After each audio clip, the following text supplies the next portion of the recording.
बच्चों, कल हम लोगों ने कूलाम का नियम पढ़ा था और जिसमें कूलाम के नियम में हम लोगों ने पढ़ा था कि दो स्थिर बिंदु आवेशों के बीच लगने वाले आकर्षण और प्रतिकर्षण बल उन दोनों आवेशों के गुणनफल के अनुक्रमानुपाती और उनके बीच की दूरी के वर्ग के व्युत्क्रमानुपाती होता है और F equals to K into Q1 into Q2 upon R square, जहाँ K एक नियतांक है जिसका मान 9 इंटू 10⁹ न्यूटन मीटर स्क्वायर पर कूलाम स्क्वायर होता है। यहाँ तक हम लोगों ने पढ़ा था। अब उसके आगे देखिए कि बिंदु आवेश अगर निर्वात में स्थित हो, निर्वात से आप लोग अब तक अच्छी तरह से भली भांति परिचित हैं कि कहीं पर भी अगर हवा भी है तो वहाँ पर हवा के कण उपस्थित हैं। जहाँ पर कोई भी कण ना हो वो है निर्वात।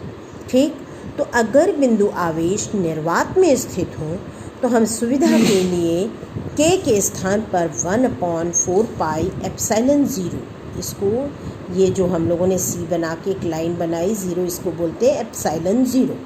तो 1/4 पाई एप्सिलॉन 0 लिख देते हैं और ये 1/4 पाई एप्सिलॉन 0 जब K की जगह लिख रहे हैं तो यहाँ 1/4 पाई एप्सिलॉन 0 इक्वल्स टू भी 9 इंटू 10⁹ होगा। ठीक, जहाँ पर एप्सिलॉन 0 निर्वात की वैद्युतशीलता है। ठीक, कि क्या वैद्युत गुण वो दिखा रहा है निर्वात। अब आइए यहाँ से F इक्वल्स टू क्या बन गया फॉर्मूला कूलाम के नियम में। K की जगह जब हमने ये सब्स्टिट्यूट कर दिया 1/4 pi epsilon 0 into Q1 Q2 upon R square. अब जरूरी नहीं कि हमारे बिंदु आवेश हमेशा निर्वात में ही हों। अगर निर्वात के स्थान पर हम लोग बिंदु आवेश को K परावैद्युतांक वाले माध्यम में, हम लोग परावैद्युतांक की आगे डिटेल पढ़ेंगे, K परावैद्युतांक वाले माध्यम में रखा हो, एक ऐसा मीडियम हो जिसका परावैद्युतांक K हो, तो ऐसी स्थिति में यहाँ पर FM यानी F मीडियम यानी माध्यम 1/4 पाई एप्सिलॉन 0 के साथ एक K और लिख देंगे। क्यों? क्योंकि निर्वात का तो कोई वैल्यू नहीं है एप्सिलॉन 0 की और उसी का ही तो कोई ना कोई मल्टीपल होगा, ये उसी का ही कोई ना कोई गुणांक होगा, इसलिए हम लोगों ने एप्सिलॉन 0 K लिख दिया into Q1 Q2 upon R square. लेकिन एप्सिलॉन 0 K जो होता है ये अब ज़्यादा हम लोगों को कंफर्टेबल नहीं रहने दे रहा, इसलिए इसकी जगह पर हम लोग एप्सिलॉन 0 K की जगह पर एप्सिलॉन लिख देंगे, यानी 1/4 pi epsilon into Q1 Q2 upon R square. अब अगर हम लोग F अपॉन FM कर दें तो देखिए Q1 Q2 upon R square, Q1 Q2 upon R square तो कट गया। यहाँ पर है 1/4 pi epsilon 0 upon 1/4 pi epsilon, 1/4 pi भी कट गया और ये एप्सिलॉन ऊपर पहुँच गया, यानी एप्सिलॉन अपॉन एप्सिलॉन 0। इसे हम कहते हैं माध्यम का परावैद्युतांक। ठीक, यानी माध्यम की वैद्युतशीलता और निर्वात की वैद्युतशीलता का अनुपात माध्यम का परावैद्युतांक कहलाता है। इसका डिटेल हम आपको आपके कोर्स में नहीं है लेकिन अलग से आपको बता देंगे। कूलाम के नियम का सदिश स्वरूप यानी वेक्टर फॉर्म में कूलाम का नियम किस तरीके से, देखिए जैसे दो बिंदु आवेश हम लोग लेके चल रहे हैं Q1 और Q2। Q1 पर एक बल Q2 के कारण लगेगा और Q2 पर एक बल Q1 के कारण लगेगा। चूँकि Q1 पर Q2 के कारण जो बल लग रहा है इसका नाम हमने दिया F12 और Q2 पर Q1 के कारण जो बल लग रहा है उसका नाम है F21। क्यों कि F2 यानी Q2 पे लग रहा है और Q1 की वजह से लग रहा है, इसलिए हम लोग इसको F21 कह रहे हैं। और चूँकि ये Q1 पर लग रहा है और Q2 की वजह से लग रहा है इसलिए इसको F12 कहेंगे। ठीक, अब इनके बीच का जो डिस्टेंस है देखिए एक डिस्टेंस इधर से इधर मेज़र होगा, एक इधर से इधर मेज़र होगा, ठीक। यानी Q2 पर जो बल लग रहा है F21, इसका डिस्टेंस Q1 से क्या होगा, R21। इसी तरह से Q1 पर जो बल F12 लग रहा है उसका डिस्टेंस Q2 से क्या होगा, R12, ठीक। तो अब यहाँ पर देखिए क्या हुआ, यहाँ पर वही कूलाम का ही नियम कि आवेश Q2 के कारण Q1 पर लगने वाला बल F12 इक्वल्स टू क्या हो जाएगा, ठीक। Q2 के कारण Q1 पर लगने वाला बल F12 equals to 1/4 pi epsilon 0 into Q1 Q2 upon R12 square into R12 unit vector, ठीक।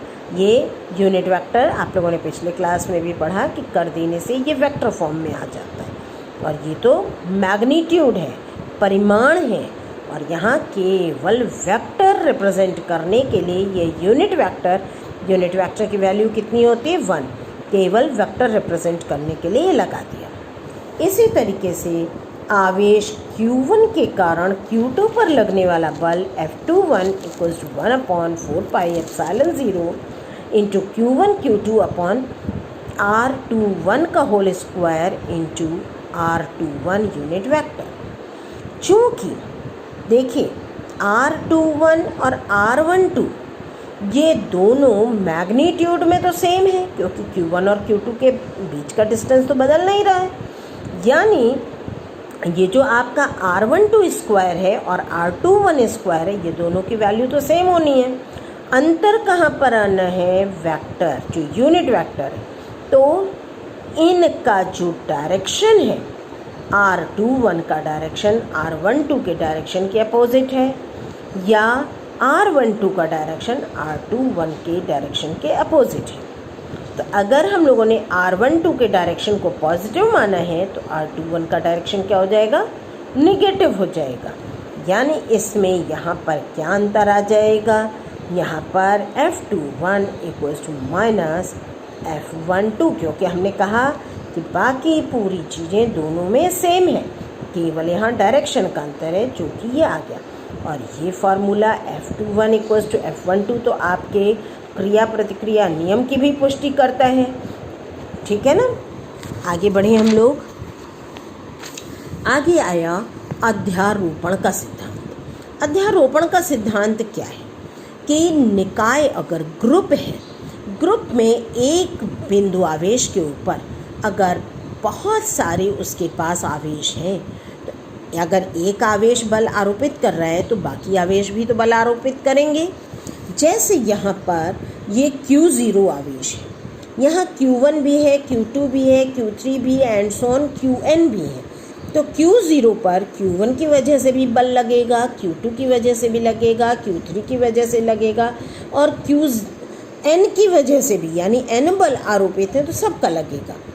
अगर Q0 पर Q1 की वजह से कोई बल लग रहा है तो उसको हम यहाँ देखिए, ये Q0 कह रहे हैं, Q1 के ऊपर Q2 की वजह से जो बल लग रहा है, यहाँ Q0 ना लेके Q1 लो ताकि पढ़ने में आसानी हो जाएगी, ठीक है। ये देखिए Q1 पर Q2, Q3 and so on Qn की वजह से बल आरोपित हो रहा है।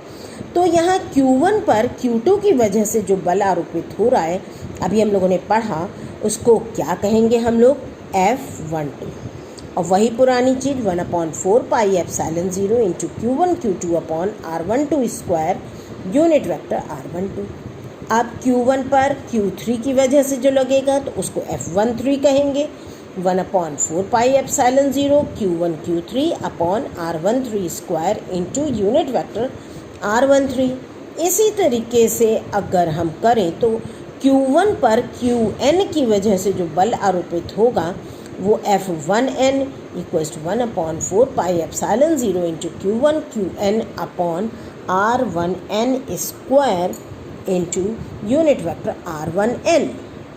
तो यहाँ पर ये जो अध्यारोपण का सिद्धांत है ये क्या कहते हैं कि यदि किसी निकाय पर एक से अधिक आवेश जो है लगे हुए हों, किसी निकाय में, किसी निकाय यानी ग्रुप में अगर बहुत सारे आवेश लगे हैं तो उन आवेशों की वजह से कि एक आवेश पर अगर कोई बल आरोपित हो रहा है तो टोटल बल जो होता है वो उन सारे इंडिविजुअल बलों के योग के बराबर होता है। यानी Q1 पर टोटल जितना बल लग रहा है वो किसके बराबर होगा?